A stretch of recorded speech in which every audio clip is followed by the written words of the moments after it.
Welcome back to Her Side of the Game, the podcast where we talk about the basketball life nobody puts in the brochures.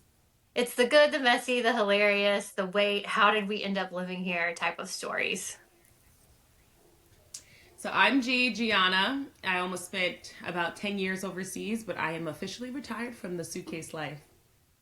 Hi, I'm Jess. I'm currently in Spain and I'm still trying to figure out why, and when things close at 2 p.m. or 5 p.m. or whatever the freaking time is. And here we're talking honestly about the life around the games from our perspective as partners, women, moms, friends, and humans trying to thrive in a lifestyle that constantly changes. And yes, the players are welcome too. We want stories, their version of events, and basically everything in between.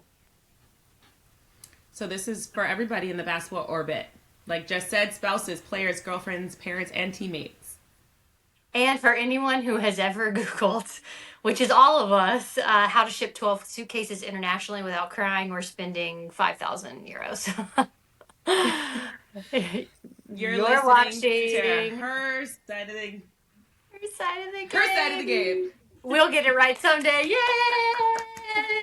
Today, we have a super special guest with us, Vivian Baldwin. Hi, Vivian. Welcome.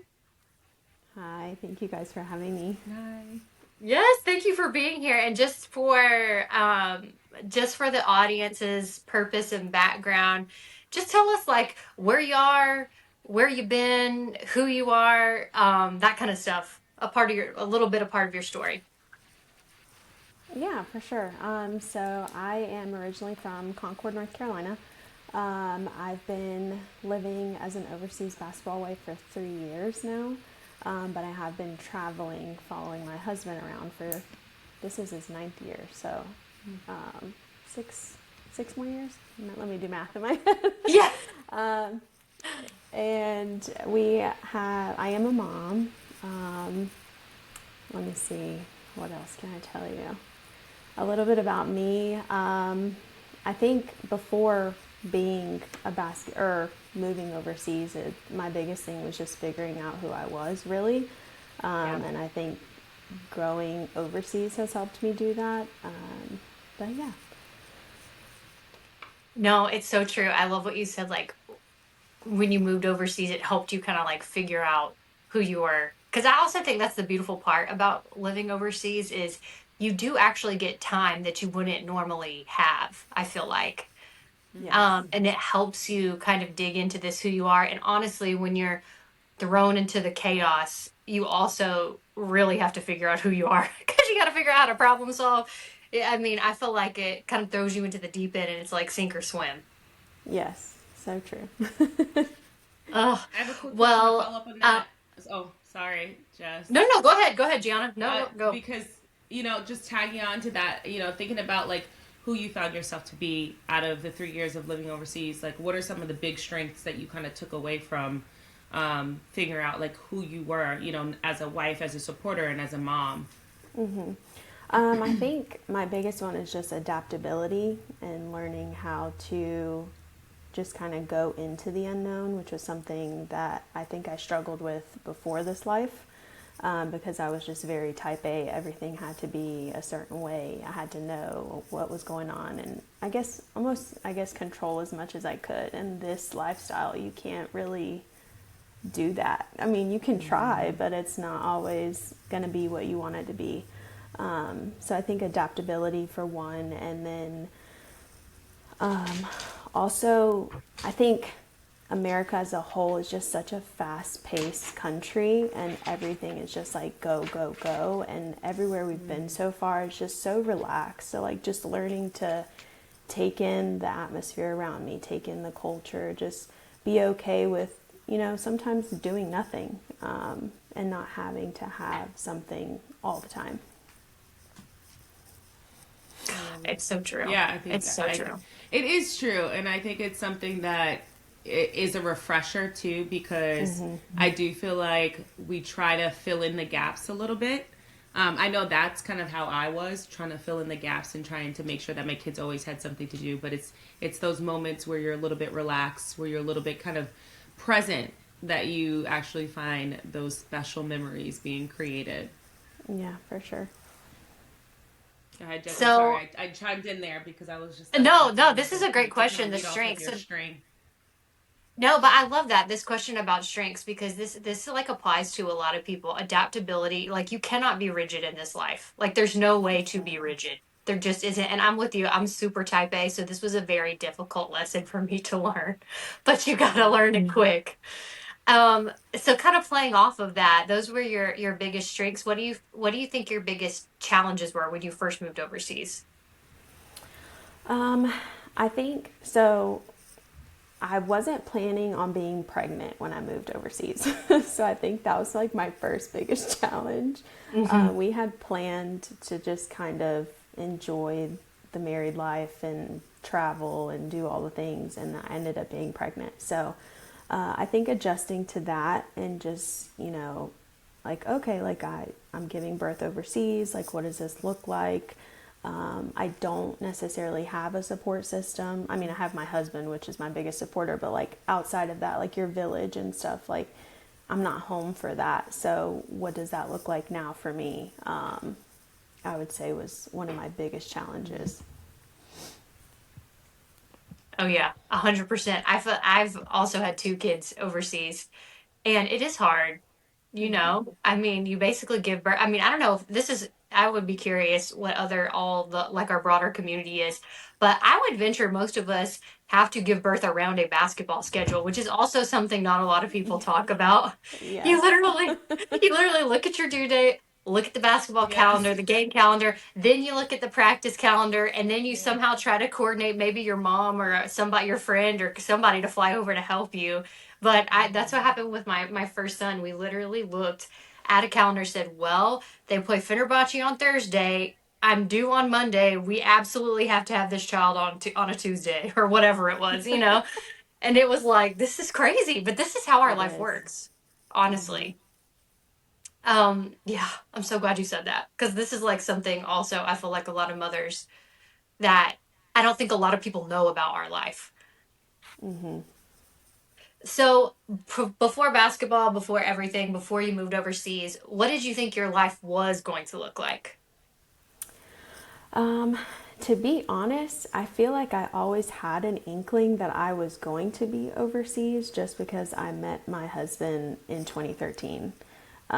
If I'm looking at prior to that, I really just thought, the traditional life. You get a job, you work your job, you meet somebody, you get married and have kids, It Yeah. wasn't really anything special. And then once I met my husband and we got serious, and I was like, okay, like I think I'm gonna live a different life than what I thought, which I was always open to. I didn't know when it was gonna happen, but yeah, I did have like kind of an idea it was in the cards for me once I met him. Yeah, I mean, I feel like that I love this too because y'all met in 2013. That's also crazy. Like this is 13 years ago, you Yeah, know? And I think this actually happens also with a lot of the women or a lot of the women that I know. It's like we all have met our spouses like when we were kids, basically. I mean, I met my husband now when he was 18 and I was 21. I'm like, what is life? So I actually never thought I would be overseas. I didn't know what it would look like. So I love that you were like, I just kind of knew. Like, this is yeah. really cool. Um, when you got to go abroad and you were like, okay, for sure I'm moving. What were your initial like thoughts, reactions, or like how were you feeling? So I kind of like I visited him every year that he went abroad, except for I think COVID. And I think the same consensus I had across the board. And then when I finally moved, is how am I going to pack all my stuff in Yeah. 3 luggages? Like, and he was like, don't overpack, don't overpack. Like, just take what you need. Like, we'll figure it out when we get here. Like, don't. And I'm like, 4 luggages, Yeah. 2 carry-ons, all of That's them such a man overweight. response. I know. I'm like, you don't understand.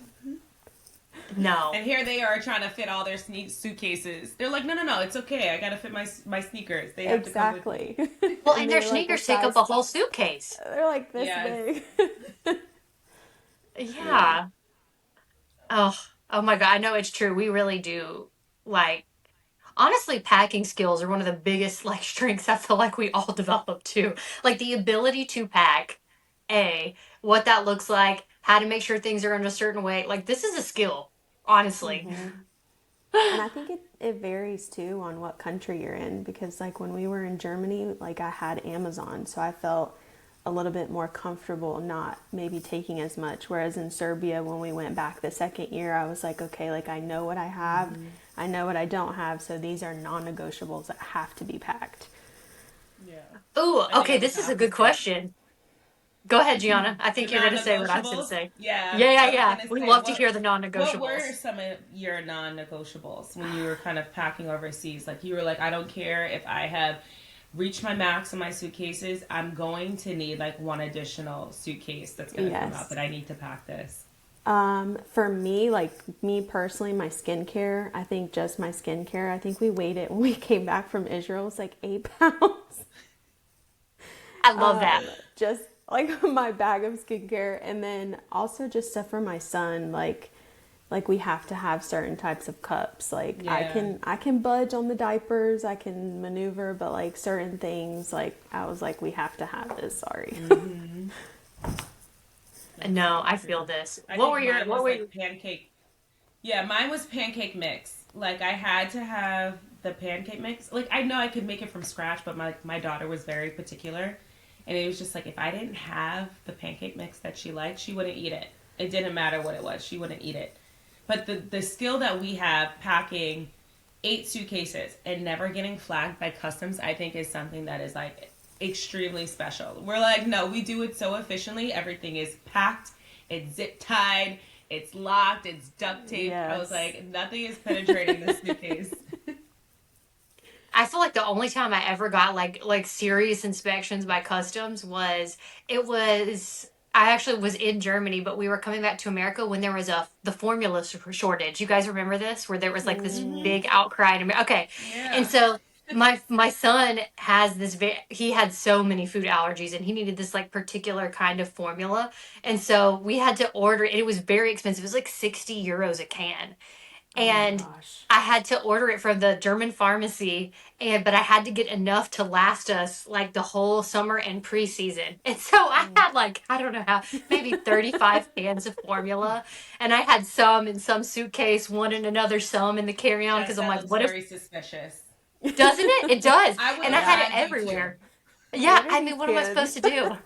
They're like, what you gonna do with White this? I'm like, powder in formula? No. Okay. yeah, well, for 35 cans of formula, Yeah. right?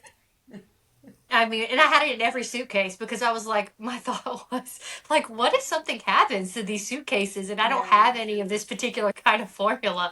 So I had it in a carry-on. I had it in like spread out through all our like 12 bags. It was outrageous, honestly. But You gotta It's a yeah, do what you talent. gotta do. Yeah, you it's a do. talent. It is. It is. Oh, we love to hear about non-negotiables. Okay, so you said that you were in Serbia. Where else have you lived overseas? So I first went, we were in Germany, in a smaller city called Weisenfels. And then we were in Serbia for 2 seasons, well, one and a half. And then Israel. Nice. What was your favorite out of all those countries so far? I love Germany, but if I have to go based off of like just the weather and the overall vibes, I think I would pick Israel. I think I was really starting to flourish there before we had to leave. Yeah, honestly, this is the feedback about Israel across the board. My husband played for Holon for 2 years before we got married and I moved. And I remember I visited Tel Aviv and it's like Miami. I mean, I don't know Yeah. what else to say.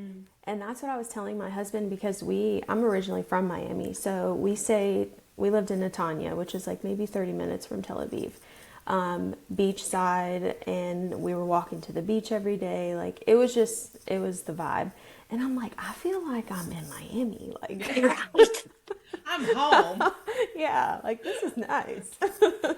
And you know, because they have, you can basically get, I always felt like one, the food was like amazing, but then you could also get so much good, like home food. I feel like in Tel Aviv. There was one place, I wonder if y'all ever went. It's called Mike's Place. And they have in Tel Aviv, and they have like the best wings I think I've ever had overseas. They Honestly, I were, think I've seen that on TikTok, but we never went. oh man. But I know what you mean. It is just like Miami. It's like Yeah. the vibes, the sun, the beach. It's beautiful. Yeah.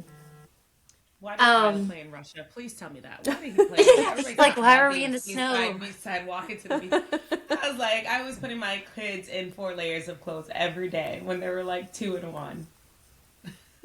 And you know what, Gianna? Is it true? Okay, this is like diverting the conversation a little bit, but I'm always so curious about this. Is it true that like in Russia and all these like very, very cold countries, they basically the culture is to like put your child outside and let them sleep to like get them used to the weather? Is this like a thing? Yeah, I mean, in Russia, yeah. It was funny because when I had Anya when she was a baby, like a lot of people, my mom is completely different. She's like, you don't bring the baby outside of the house for the like for the first 4 months. Yeah. But they kept asking me why wouldn't I take Anya for walks, and I was like, it's too cold. They're like, and all of the babushkas, they would talk to me in Russian. I had no idea, but our driver would translate. He's like, no, you need to bring the baby out. It's good for their lungs. It's good for their lungs. So then I started to bring her out, and I mean, she would sleep, and it's not just because of the fresh air, too. I think um, even going outside when she would play, and she would sleep like a dream. My babies would sleep like a dream in Russia, and I think it was because of going outside, getting exposed to like the air, and just being outdoors instead of secluding them inside. If it's like below 30, it was below 30 degrees for 80% of the season. Like, That's we were insane. outside. Even when they were going to kindergarten, they were outside twice a day. And it was snowing, it was raining. They were, it's good for their lungs. And it was. And that's why my daughter, when she sees snow, she's the first person to run out the house. I think that's my little Russian baby. No. I But know. it's true. It's true. I have always heard this. I was always so curious. Vivian, have you heard that too about like these like Yeah, well, my husband his first year was in Poland, and when we went, like we would be walking around, and there's like just strollers outside of the cafes, and I'm like, are there babies in there? And they just line them up, and the moms go inside and have coffee and leave the kids outside sleeping, and I'm like, this is the most bizarre thing I've ever seen, but they It swear was a by real it. it was such a community. I even think about, I remember taking Anya outside for the first time, and I thought she was properly dressed. But, there were like I remember distinctly like two women who came up to me and just started changing how my daughter was dressed. Like, they took her pants and put her socks over, then like replaced her boots and strapped it the correct way. They put her hat on. I was like, what are you doing? And then they kind of taught, they were like, no, this is the way that you have to do things. And it just felt like such a community. It's not like they were there to harm. You kind of have to take down your guard a little bit when living overseas, because I do feel like the children is who they invest in. Like, the entire community and culture, they invest in the youth. So I thought that was like really special. Even like if there was a baby crying outside, there would probably be somebody to come find you in the cafe and let you know that there's a baby crying outside, and it Yeah, might be yours. yeah. So, no. Well, but this is the nothing like the perfect beach side, transition. ladies. Nothing like the beach side. Yeah, there ain't nothing like that. I No. have I have a friend now. She's in Malaga, Spain, and and another Oh, a couple friends in Murcia, Spain, and I just see like their pictures of beaches and sun. And I'm in like kind of northern Spain, just outside Barcelona, so the weather here is really good. Like today, it's like 67 and sunny. Like I cannot complain. But every time I see these like beach pool pictures, I'm like, oh, I can't wait. Yeah. But this is actually the perfect transition. Motherhood abroad.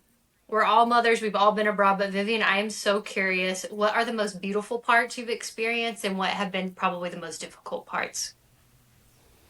I'll start with difficult and then go to good. I think for me, my difficult part was we were in Germany. I was 8 months pregnant. I was fully nested. We had got everything we needed, and we got a call for an offer, and we had to literally pack up our entire life, 8 months pregnant, and go to Lithuania. I had to get like approval from the doctor to get on a plane. It was it was hard. It was crazy. We ended up shipping like on top of all of our luggage, we ended up shipping, I think, like 3 or 4 boxes because I was Oh like, my there's God. no way. Like, we invested so much money in getting stuff ready for the baby. I was like, I'm not, like, I can't give it up. Mm. And then I ended up being induced early. I think the stress of it all and everything that was going on, my blood pressure went up, and I ended up giving birth early. But I mean, he was healthy, everything was good. But I would definitely say that's probably the hardest experience. And then the best part, I think, is just watching him grow. I've always been like kind of nervous as a mom because we go into all of these different countries, and I told my husband, like, I'm open to him going to school in another country if depending on what it looks like for them. But I've always like, am I hindering my child by having him live this life? Like, is, Mm. he's by himself, is he gonna make friends, is he gonna, be okay? But when I see him at the playground and he's interacting with kids, and I'm like, language doesn't matter to them. Mhm. Like, it doesn't ultimately. So I think that's like one of the best things, just to look and be like, okay, I'm doing a good job. Yeah, Oh, you yeah, you're are. awesome. Thank you. And this is Yeah. also very true. This is like the story of like how overseas basketball goes. You do get a call and have to move countries. Yeah. Like this is very possible for a lot of people. And like the fortitude that a pregnant woman has to have at 8 months old, like 8 months pregnant, to be able to like not only pack up the house, which is like a task in and of itself, but then, to actually move, find a new doctor, like all of this stuff is like, yeah, And I, that is, and I had gestational diabetes, so I was like giving myself insulin. I was seeing Oh my like a doctor, and we got to Lithuania, and I'm like, I need this doctor, I God. need this doctor, I need this. and did the team help you Yeah, I was Oh just whenever gonna you, yes, ask that. Yeah, the okay. team manager, she was so great. She would go to the doctor's appointments with me. She was there when I had aw, to like stay in the hospital. Like, she was great. I'm just glad that you had somebody on the other end, like that met you with that type of assistance and help Yes. and care. Um, but kudos to you for being able to kind of adapt that way. That's just like what you have to do. You knew that there was no other choice, and it was just like, I either have to make the best of the situation, or I can sit here and complain and whine, and like, what good is that going to do? Yeah. You know. So I'm just glad Exactly. that everything went well in Lithuania. But Yes. I Thank you. also Thank you. I really enjoy your perspective of almost like the protective mama bear that you have, like thinking, about your kids and how they're going to grow up in this life. And I mean, I can tell you from experience too, is like thinking about my little brown children living in Russia. I was a little bit nervous about that dynamic as well. Just because there weren't a lot of people that looked like us living in Russia. And so people might not be friendly just based on physical appearance, not Yeah. necessarily the language barrier. But I can tell you, like, it was probably, it's something that I know, like, as my daughter is 9, turning 10, and my son is 8, it's something that they still carry with them with pride. And I think that is something that we can't necessarily see. But I think the little pieces of the world that we're instilling in them is something that's going to take them far in this life that a lot of other kids don't have the experience. Yeah. So I'm so happy for your son. Thank you. and if y'all want to know some super nerd research, this is who I am, Vivian, at my core, like an ultra nerd. Is I was reading something and listening something the other day that was like kids who grow up in like these like multicultural environments where multiple languages are spoken, and they have to listen and speak the other languages at the school because that's been my experience too. Is like they were uh, in every school my son has been in. English, they kind of speak it, but like mostly don't, and so he's kind of had to adapt to these languages. And the fact is that it helps kids processing and working memory. So I'm like, bet they process at high Yeah. speeds because they're having to translate in their brain, and they're having to like actually move the information around and make something of it. And so they're working, their brains are actually working all the time and can hold and process things. I'm like, oh, look at this, look at us, we're thriving. Um, But I love this. Always love the conversation about motherhood overseas because it is so unique, you It know? is. It is. And it's especially like my mom, she'll be like, "Are you sure? Like, are you good? Like, are you?" I'm like, "Yeah, mom, we're good. Like, everything's fine." I think we all get asked that question too. Hmm. My mom asks that all the time. Bless her heart. She's sweet. They all mean well. They They just want do. us to be okay. They They do. do. Um, so what do you think are some sacrifices that you've made, either as a mom or a wife or both, that maybe people don't see all the time? I think motherhood, like piggybacking off of that, is, I think we touched on it briefly, just the village, not having your family around you, or, just people that can pick up the kids so you can go on a date night or something like that. Like, it's my husband and I 24/7, or when he's on away games, it's just me.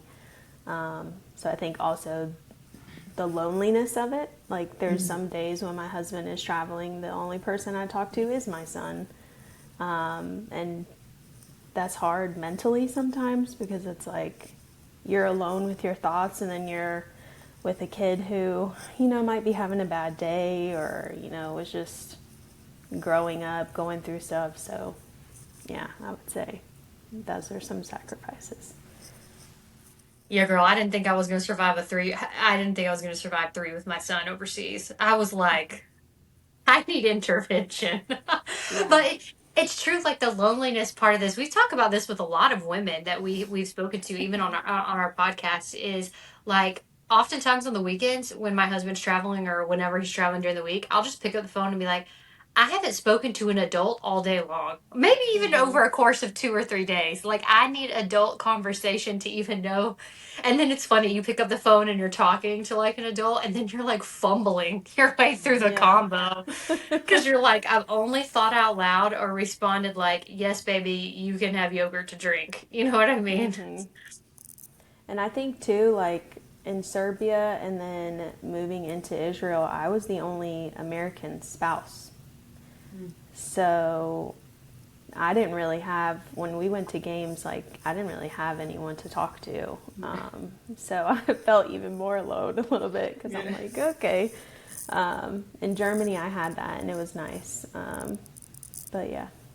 I can even tell you now that I think about it and hearing you speak, like when Kyle retired and we were back in that first year of being back home, I think there was just a readjustment that I had personally, where I was so used to doing things on my own, by myself, kind of just on the go without asking for help or even just making the time for myself to be social, you know? Mm-hmm.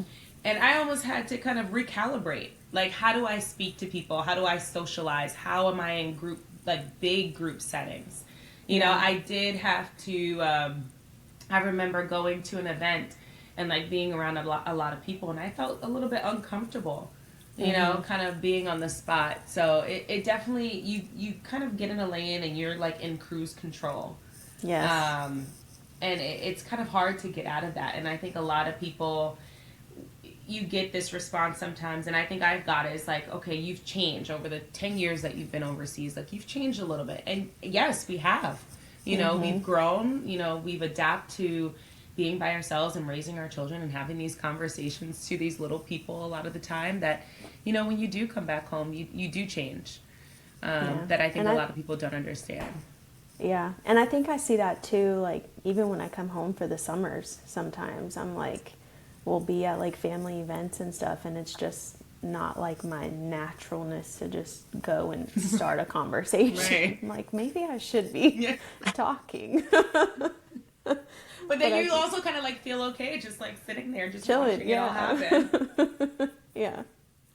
I think that one of the biggest adjustments when you get back home in the summer, and me, that's like it's like the reverse culture shock of knowing what everyone is saying. That You too. know, Yes. you like walk in the airport, you suddenly understand everyone's conversations, and I'm like, I actually kind of liked it when I didn't understand Didn't know what everything was that was going on. happening. Yeah. I promise you that takes me the longest time to get used to, is like standing in the line at Publix and hearing people like talk about things. I'm like, I don't want to know about this. Like, I Mm-hmm. actually can't we just all Yes. go back to speaking a different language? Yes.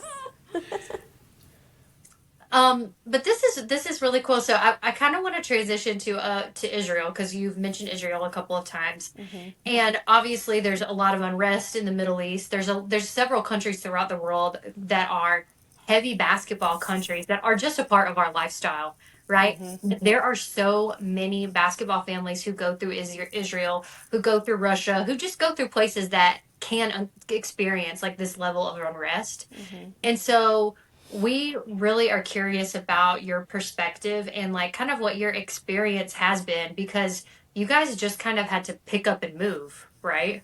Yeah. It's crazy because we were only in Israel for 6 weeks. And we had just gotten our apartment a week before all of the craziness happened. Oh my So we God. were in a hotel for 5 weeks, and so we were like getting adjusted. I was like, okay, great, like we're about to have a routine again. Like I was so ready for just, you know. And my parents had came and visited. They actually left the morning that everything happened, so I think that they were actually the last flight out, which is insane. Oh my Um, gosh. yeah, and then chaos erupted.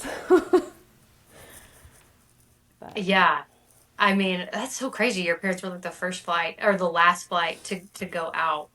Oh my gosh. So whenever they told you, because like I'm curious like how the process went. So it was everything kind of like started, right? All this unrest mhm. and started, everything started to just like intensify more or less. Did the team reach out to you guys to be like, hey, this is what's happening? You know, we're getting foreigners out. Like, what was like the chain of events, I guess, for you guys? Yeah. I think our team was a little different, or how they managed each team was different, because I remember it was February 28th, yeah, when everything happened. Um, it's crazy because the night before that, the embassy sent out a release and they were saying basically that they're removing all of their non essential people. And you would think that I would probably be like, like, I I should take that into consideration. But it just, one of the things that I told myself, just a little backstory, when I decided to go to Israel with my husband was, I can't look at the media, I can't look at what's going on because I have anxiety, like I suffer from anxiety. So it just wasn't beneficial for me to like look at everything. Which, hindsight, maybe I should have paid a little bit more attention to, but it is what it is. I was enjoying myself while I was there. Um, but yeah, so the first sirens went off the 28th in the morning. The team basically just let us know, like, you guys go to the bunker. This, like, that's what you guys need to be doing. Pay attention, download an app, things like that. That Sunday, we got on a call and they let us know this is your option. You can leave and take a bus from Netanya to Jerusalem, then Jerusalem to Jordan. You'll take a bus, and then you'll fly out of Jordan to, I think at the time it was between Bulgaria and Serbia. And for us, it just didn't sit well going to Jordan because they were also involved in some of the attacks. So we were like, why are we going to leave our apartment that has a bunker, that has, Yeah. what we need to just kind of be in a situation where we don't have anything. So we made the decision to stay. And then the manager, or who was it? Oh my gosh, her title just completely, oh, the president, sorry. She she was like, if you want to leave, we totally support you guys, but I think it's best if you stay. Like, it's safer for you guys to stay. So we were like, okay, we'll stay. I don't know what happened between Sunday to Monday, but Monday we got a call and they were like, the league has decided they're taking all of the Americans out. You guys are leaving on Tuesday. You need to pack everything. You can only take one suitcase per person. I said, huh? What? Going back to the suitcases. Not the suitcases. Oh, girl, I know that skincare made the trip though. Yes, it The did. That eight skincare pounds got in made my it. bag. It did. It's crazy because all of our luggages were like 80 pounds. My poor husband, he was lugging them all around. But Oh my gosh. yeah, so we we didn't know what to expect, so we were like, let's just pack everything up, which kind of sucked because we had just unpacked not even a week. But we left everything, we were up. It took us all day. And then between like the sirens and my son running around, so we were like, okay, take only what we need. This is what we need. So we had our 3 luggages, I think a carry-on, a book bag, and the car seat. And then they picked us up, I think at like 4 in the morning, the first bus. And then one of the things that, excuse me, made it easier for us, I guess, to accept that we had to do this was they changed it from Jordan to Egypt. Mm. So we were like, okay, like we're okay with going to Egypt. And then we did the drive to Jerusalem, I think was the most intimidating for me because I was like, we're going to a place that is getting attacked. Like we're in a city that's like for the most part relatively calm, but we're going into like unsureness. But everything went smoothly. Honestly, it was great. And then in Jerusalem, I didn't realize how many players were still in Israel Yeah. and families. It was like 100 plus of us traveling. Wow. Yeah, it was crazy.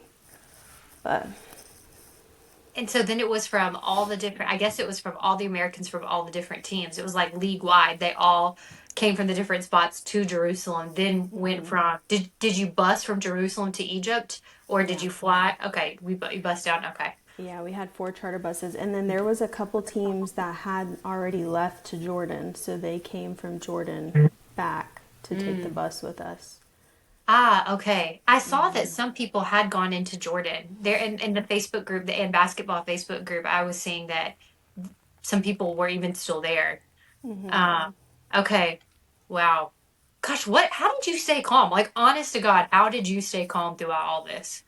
Honestly, faith is the only thing I can tell you because I Yeah. think every part of me was like, if I panic, what is that going to do? Because I can't change anything. The airspace is closed. I can't get on a plane. I can't, like, there's literally nothing I can do but trust these people because they've been in this situation and trust that they're going to do everything they can to get us out.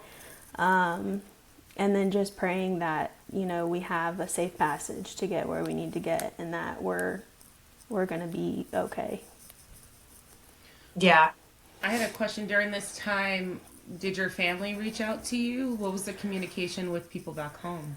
Oh yeah. That was hard because I think everyone on the outside is just seeing what they see on the news. So it's panic. You know, there's people calling us like freaking out, like parents and stuff. And I'll give credit to my parents. I think they did the best they could on phone calls to kind of stay calm. But you could tell that everyone was kind of uneasy, which I understand. I think when you're in it, like the sirens would go off, we'd go into the bunker and stuff like that. But it didn't feel as like chaotic as the news Intense. made it. Yeah. It was probably just the last night that we were there. There was a missile that was intercepted over the ocean like 5 blocks away. So it shook the bunker. That's the only time I was like, okay, this is real. Like, this is happening. But prior to that, like, kudos to the Israelis because they were acting like nothing was happening. Like, they were doing construction, the sirens would go off, and they just, like, look up at the sky, take their phones out, and I'm like, this is insane. Like, but yeah, my family was definitely worried. I tried not to let it impact me, though, because I think if I took on their worry or their stress or panic, it would make me not be okay. And I think also too, like having a kid, like you have to be calm in a way because if they see you or they feel your energy is off, then Yeah. they start to freak out. So Wow. Yeah. Okay, so after Jordan, you bus to Egypt. How long is that? And then what happens when you get to Egypt? And Yeah, then also so another thing is you talked about over 100+ families that are all traveling together. You yeah. know, were there any sort of like talks of communication amongst the group? Like, were they scared? Were they nervous? Like, because I know you talked about you just kind of have to do what you have to trust, right? You have to trust Mm-hmm. God, and you don't really have a choice. You can't control the circumstances, so you just have to kind of let things play out. But what were some of the conversations like with a lot of the other families on that bus ride? Yeah, so the bus from Jerusalem to Egypt, it was mainly just the Netanya players and I think one other team. And my husband and I were the only family on that bus. Mm. I think most of the other families were on the other buses. So there was four like large charter buses, and we went to Egypt. I think it was 4.5, maybe 5 hours. And the very like last 5 minutes right before the border, we get a notification that there is an unmarked aircraft in the air above us, and we had to get off the bus. The sirens are going off, and it's not funny, but when you're I was aside from I think it was a manager from another team who had agreed to like do all of like the process and stuff with us. You're on a bus with a bunch of men who are like, I'm safer on the bus. Like, why am I going to get, their thought process is a little bit different. Meanwhile, I'm like, where am I going? Like, me and my Yeah, yeah. kid, where are we going? Um, but yeah, it was intense. But other than that, that was the only thing. Egypt was rough because, again, there were so many of us, so the buses couldn't cross. So everybody had to get off the bus. Everybody had to take their luggage. And that's when we realized, like, how many people were really with us. Because every person we had to go through customs. They checked our passports, like, 5 or 6 times. Yeah. It was intense. And That then process we was went, lasted how long? Just like going through customs, everybody getting off the bus, having your passports checked 5, 6 times, getting all your luggage, yeah, crossing over, getting back on the bus. Like you already I would talked about say, leaving at 4 o'clock in the morning. yeah, it was a long day. I would say maybe 2 hours, maybe. And then we went from 4 buses to three. So they were putting luggages like inside the bus. Everyone was like kind of on top of each other. That's when you started to see, oh, okay, like there's little babies here. There's like little kids. And the whole time we were going through the process, we met with this other family from another team. And she was just, talking to me. It was kind of refreshing to see another American mom and be like, oh my gosh, like you're going through this too. Like, Yeah. but they had been in Jordan, so she was telling me about that and just just a long travel day, and there wasn't any food or anything like that. So whatever you had is what it was. And then Egypt, like the little border area, I think they only had water that you could get, but like food itself, nothing. So we crammed onto the second set of buses, and then that was like maybe a 35-40 minute ride to the airport, which the airport we didn't realize was just one gate. So it was only for chartered flights. So it was a very, very small area. So all of us were in there. Luckily, they didn't check the weight of any luggages. We just dropped them off You guys and gotta go went. home. And then we waited there for a few hours to board. And then the plane was just for us. So the entire plane was filled with Israeli players and families. So, and then I think, I'm not sure like exactly what the Egypt laws are, but our flight was like the last flight out. So they were like, if you guys don't leave in 15 minutes, like you're going to be stuck in Egypt. And I'm like, okay. So at that point, everyone was just sitting in a seat. It didn't matter what our assigned Right. seat was. Like we're just sitting down so we can take off. And we got to Serbia. We stayed in Belgrade, maybe at 10:30 at night, I think, by the time we got through customs and did all that. Wow. at least there's good food in Serbia. At least you could get like something decent to eat and like chill, but good Yeah. Lord, that's a lot. I'm sitting here thinking, like, I don't know how people, it would be so overwhelming to do this with kids. I know you just get through it because you're like in fight or flight, right? Mm-hmm. Like, you don't have a choice. You're just in Mm-hmm. fight or flight. And then I bet when you actually laid down in a bed and got a shower, I bet y'all slept. Y'all were just Oh, like, knocked out. yeah, you know? Knocked out. And there was some players because I think, at least for our team, um, they wanted us to stay just to kind of figure out what was going on because the league is still suspended at the time.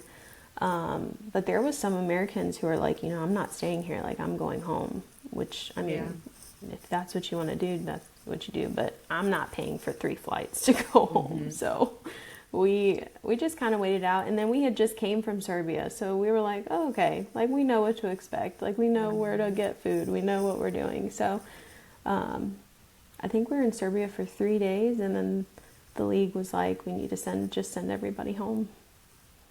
Wow. I have a question. Going back to the charter flight, who arranged the actual charter flight? Do you know? The league. The Yeah. league. Yeah. Okay, so the league arranged that. Like, I mean, I think going back to COVID was probably the first episode that we all kind of had to deal with, right? And I think they definitely put in guidelines and plans of action in the event like something like this would happen. So I would have to say just kudos to the Israeli league for Yeah. handling that and making that decision and protecting the safety of the players to make sure that they got out of the country as soon as possible. Yeah, it was nice. Because at first, I think like one of the calls that we had gotten from family was like, what is the U.S. Embassy telling you to do versus Yeah. like with the league? And we actually had more information with the league than the embassy, and they really looked out for us and made sure we were okay. And one of the managers that was on the like traveling with us, she was like, I know the guys have practice, they have stuff they're doing, but if you need anything, like you or your son need anything, like let me know. So it was really nice, like to feel seen while all this chaos is happening. Nice job. Yeah. I mean, I'm just sitting here. I mean, I think I have 1,000 questions, but I don't want to. It's just so crazy, to think about that this is the reality. I mean, and then, you're on a bus for 5 hours, and I'm just sitting here thinking the last 5 minutes, y'all got to get out because another siren and like the border is a walk across border, right? Because you couldn't Yes. pass through on a bus, which, I think I've heard similar stories about this where when the conflict in Russia started, that people were having to walk across borders at different things to get to a different country in order to be able to like, and I'm like, this is intense. Like, I cannot imagine, like, in the moment what it felt like. And again, I know everyone is in fight or flight, so you're just doing what you got to do. But I feel like my body would hurt for the next, like, 3 weeks. Like, I Yeah. would just need to sleep. And I think we're still honestly recovering because when we, so that was like a whole day of travel. The night before that, we didn't sleep because once Yeah. that missile was like intercepted, I'm like, okay, like I'm up, like I can't sleep. Then you're getting up at 3 a.m. to get ready to leave. Like it's a full day of travel. So, and that was on a Tuesday. Then Friday, we're on a flight. Our flight was delayed 5 hours. So we're sitting at the airport. Yes, it's honestly, it's a story. It's a story. And then we get to Chicago. That flight was delayed 5 hours. So everything got pushed back. And by the time we got here, I was like in tears because I'm just like, I'm Yeah. so exhausted that I'm just Yeah. glad like I'm in one place. Yeah.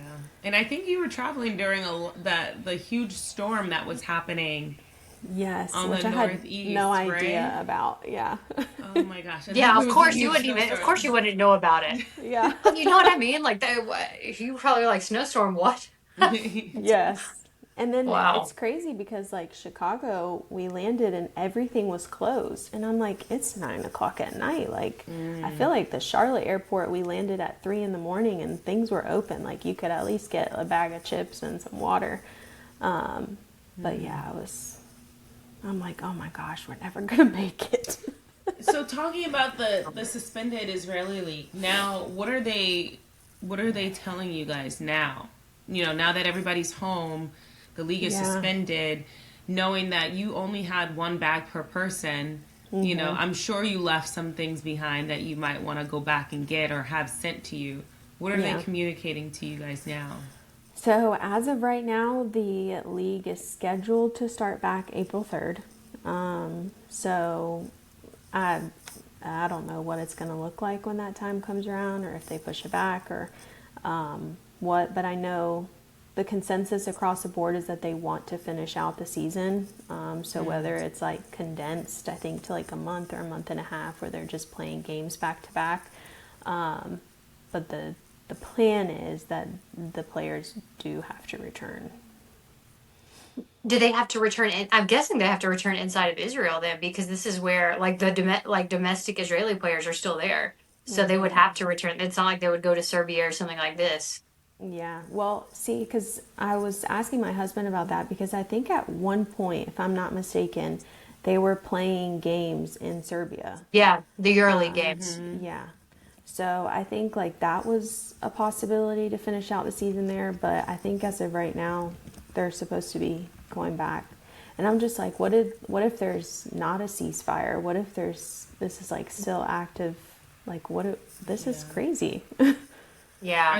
Are they telling you guys that it's just the players that need to return? Like families are requested to kind of stay stateside. They haven't said anything, but my husband is not letting me go back. Yeah. Yeah. He's like, I'll make that decision. You're not Yeah. going back. Which I Yeah. don't blame him. Like I understand. Yeah. Oh I think all wow. of our husbands would do the same.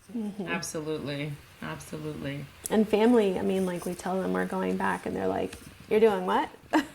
Yeah. Like we're under contract. You got to go back. Yeah. And you know what? I'm so glad you said this because I do think this in particular is one of the most difficult parts to explain to people is that you are under contract, and if you don't go back, there are obviously contractual like ramifications to this, but then there's also the broader ramifications. Like you can't, because you have to work your way up in these leagues, and in order to like maintain relationships with managers and presidents and all this, who do have the power to recommend you to other teams, or when agents call or teams call them to get inquiry about your husband or the player, like they will give them the feedback. And if you develop this reputation of, okay, I've cut my contract mid-season and I leave, this does follow you even in times of unrest and whatever else. So you Yeah. don't actually really have an option.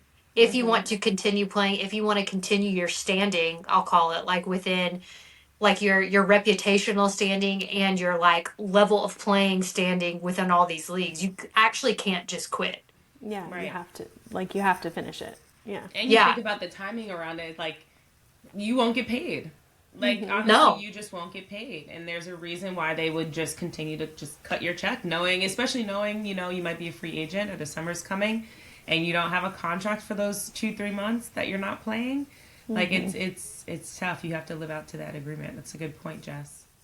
Yeah, and then these like the domestic leagues, operate obviously different than like the EuroLeague, who has a players association. There are no players associations in domestic leagues.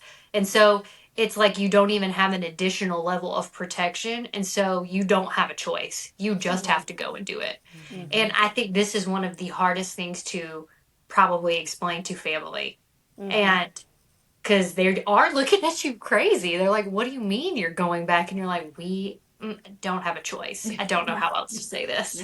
If we need a check, we Right. got to get paid. We got to go.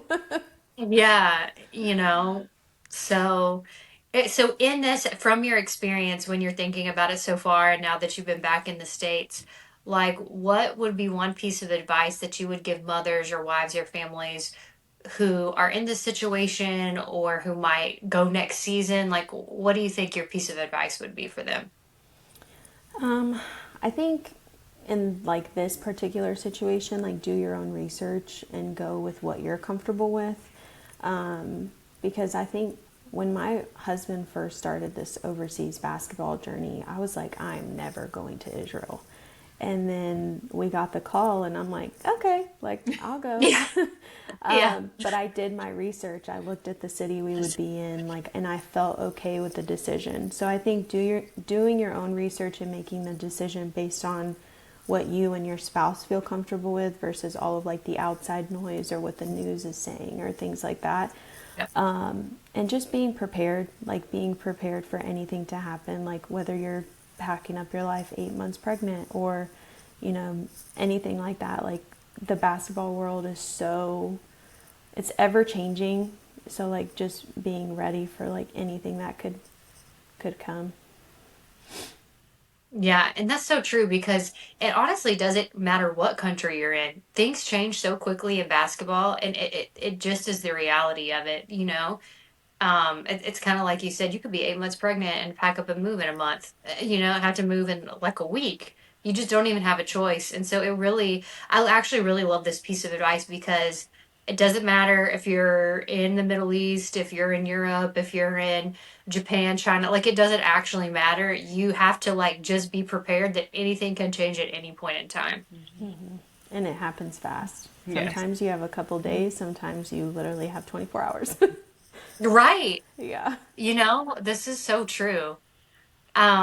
I love that, the do your research, because you do, because this also makes me think of like you and your husband and your family are the only ones that actually have to exist in the outcome of the decision, so you do have to do what you all think to be best because you have to live in the reality of that no one else does. So Yeah. I love that. Um, Kind of pivoting a little bit, but if you could go back and tell your younger self one thing before moving, what do you think it would be? Um, I think being okay with going out and exploring. And I think when I don't know if it was because I was pregnant or I just am a little bit more on the introverted side, but it took me months before I was like comfortable going out to the grocery store by myself. Mind you, the grocery store is probably like a 5-minute walk, but I'm like, Yeah. I can't do it. I'm not doing it. But just like allowing myself like to be uncomfortable, like it's gonna be okay. Like no one is paying attention to you. Like Yeah. you're Yeah. fine. Like it's okay. And I think towards our second stint in Serbia, I was a little bit more comfortable because I was like, oh, I know where I am. I know what I'm doing. And then in Israel, I was like, I'm going to the beach. Like, it doesn't matter. Like, I'm going to figure it out. So I think just being okay with being uncomfortable and like knowing like it's going to be okay.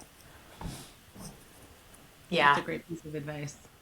It is. And I love that too. I was actually the same way when I first moved overseas. I would feel more comfortable. I was actually, because my first year overseas was in Serbia, and I would feel more comfortable when my husband was there, but they traveled like every other day, so it didn't even matter. And so, but when he was there, I would be like, okay, I can go because if I lock myself out of this building by accident, he's here. This was like my thought process.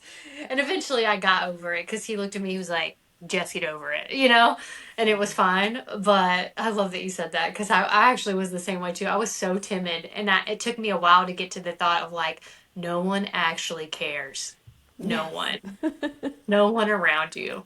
They don't even speak English, like no one Yes. cares. But do you have any questions for Vivian before we do No, like a fun rapid fire moment? honestly, I just want to say that you're so strong. I mean, you're so strong and courageous and brave to be able to handle Yeah. this with as much grace as you did. Thank you. I know sometimes you feel like you just don't have a choice, but you do. And I Yeah. think, the fact that you had a little one who was looking up to you every single time he was scared or when he needed to feel comfort, he was looking up in your face, and the fact that you were able to kind of hold it together for him and for your family, I think that's just something that's tremendously brave. So Thank you. kudos to you, and to be able to kind of tell your story. Yeah. Sometimes I think a lot of people just go with the flow. They do what they have to do. They get home and they kind of check that box and kind of put it behind them. But I think it's important, like you said, when you're overseas and you need to do your research, like this podcast, you speaking your story about your experience is going to be research for somebody else. So we appreciate you being on, but no questions. I just had to say that because honestly, I didn't know. And there was a purpose. Like, I know that you had spoken out on TikTok, but there was a reason why I didn't look at it because I really wanted to hear about your perspective as you were telling your story today. And I had no idea you had to go through that. I didn't know that there were hundreds of other players and families that and children that also had to experience that. So I just wanted to say thank you.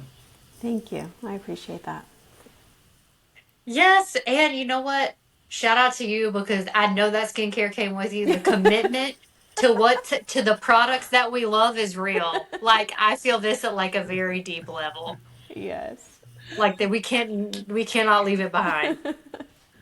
But let's get into what we'll do like a few little rapid fire questions like off the rip, off the top of our heads, just because Okay. we like to do this with our guests sometimes. Nothing serious. Um, let's just say what are you listening to on Spotify right now? Oh my gosh. Very nostalgic, but honestly, the new Hillary Duff album, because I was obsessed with her when I was like in middle school. And then when I saw that she was like coming out with a new album, I'm like, wait a minute, I gotta see what this is about. Is it good? It's okay. It's very poppy, which is out of my comfort zone, but I mean, it's relatable. Oh my God, I love that. I've seen her all over TikTok doing the performances, so I love that you said this. Yes. Food you missed most that you like go to when you get back to America? Like what's your go-to food when you land at home? Oh my gosh, chicken minis from Chick-fil-A. Yeah, girl. Chick-fil-A needs to sponsor us. They do Yes. need to sponsor us for real. If they knew how many Americans have this answer when we come home from I living know, right? overseas, they should funnel money into us for real. I was there the next morning. I'm like, Yes. I need some chicken minis. Oh, the sound of that right now, like, oh, I'm gonna dream about chicken minis tonight. That sounds so good. Let's think. Gianni, you got a rapid fire question? Coffee or matcha? Coffee. Mm. Survival mode. And then, like, I think talking about your skincare, what is one Yeah. skincare product that you swear by? Like, out of your. The Medicube toner pads. Girl, I Ooh. have heard about all Did, these did, things. didn't They're you Oh, good? post a Christmas yes, picture they're like that? so great. She did. I feel like, oh, okay. They're so Medicube. great. You know, I see the Medicube lore on TikTok, like on all over TikTok shop, and I'm like, is this really as good as what people say? Yes, it is. It has completely transformed my skin. Let's go, Medicube. Yeah. I'm gonna have to order some and have it. You know, do y'all ever do y'all order stuff throughout the year when you were overseas and then you come home in the summer and you have like 1,000 boxes in your living room and you're like, oh, this is so exciting. Yes, it's I like miss that. Christmas. Now I just get yelled at when there's too many that shows up on the floor. And you're like, what's a girl to do? I'm Yeah. just a girl. Oh, so the Medicube toner pads. Okay, this is good. I This think is what was really your good. favorite food in Israel? Local Oh, food. my husband and I are not really like, we'll try the local food, but we are very much like stick to what we know type of people. Yeah. But they had this restaurant that had like a Philly style, so like a breakfast sandwich, and it was like a Philly style, but with eggs inside. And we would, oh my gosh, Yeah. That That was sounds hot. so good. That was so hot. good. Yes, it was. That sounds really freaking good. Wow. Okay. This has got me thinking about food now. I know. I'm like, what am I doing for In the lunch? best way though, in the best possible way. Okay, I'm trying to think one more. What's your like go-to drink? Like your go-to like girls' night out drink? Ooh, that's hard because I honestly kind of stopped drinking. Yeah, me too, actually. Yeah, not. It just kind of like happened, I guess, with having a baby and then breastfeeding. I just got used to not drinking.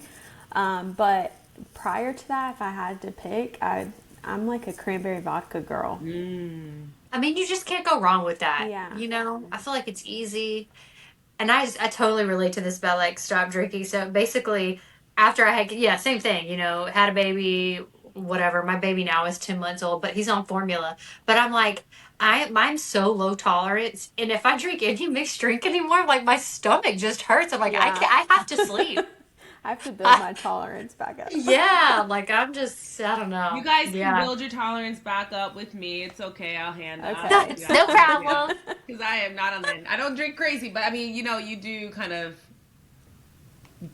kind of go down a little bit when you get older, but Yeah. yeah. Um, Oh, I have one more. yep. I mean, I think I already know, but like an overseas city that has your heart, whether you live there or you want to visit, um, is there one that has your heart? I would say if I'm going like just based off where I've been, I love Netanya. That's like probably my favorite right now. But I do like a Slash Miami. bucket, yeah, a bucket list for me before my husband retires. I'm like, I need you to get to Spain. Like it Ooh. doesn't matter Yes. where. Like I feel like I need to experience Hmm. that. I can report. The internet trolls are probably going to get me for this one, but I do actually like Spain. Spain the best. Out of all the countries we've been in, the people are. I mean, everywhere we've been really fortunate. Everyone has been really kind, like across the board. But it's the vibe in Spain. People are chill. The weather is good across the board. It's definitely been my favorite. I can report. So I'm just going to start praying now that this is where you guys Are can going. I get. Yeah, receive it. yes. Yeah, we'll just start asking God for to make these things happen. Yeah.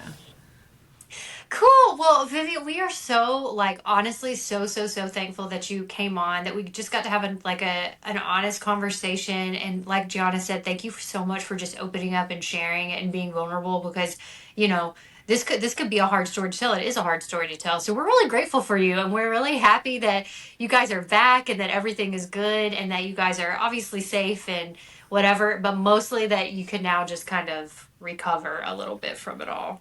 Yeah. But thank you Thank so you. much for being on. Yes, and thank you guys for having me. Honestly, I was honored. I said, "Oh, they want me to be on a podcast." Yeah, girl. Yeah, I saw your TikTok. I came across your TikTok and I'm like, she would be so good to have. I'm basically immediately called Gianna and was like, I found somebody who I think would be amazing to talk to. Well, thank you. I Yeah. And appreciate it.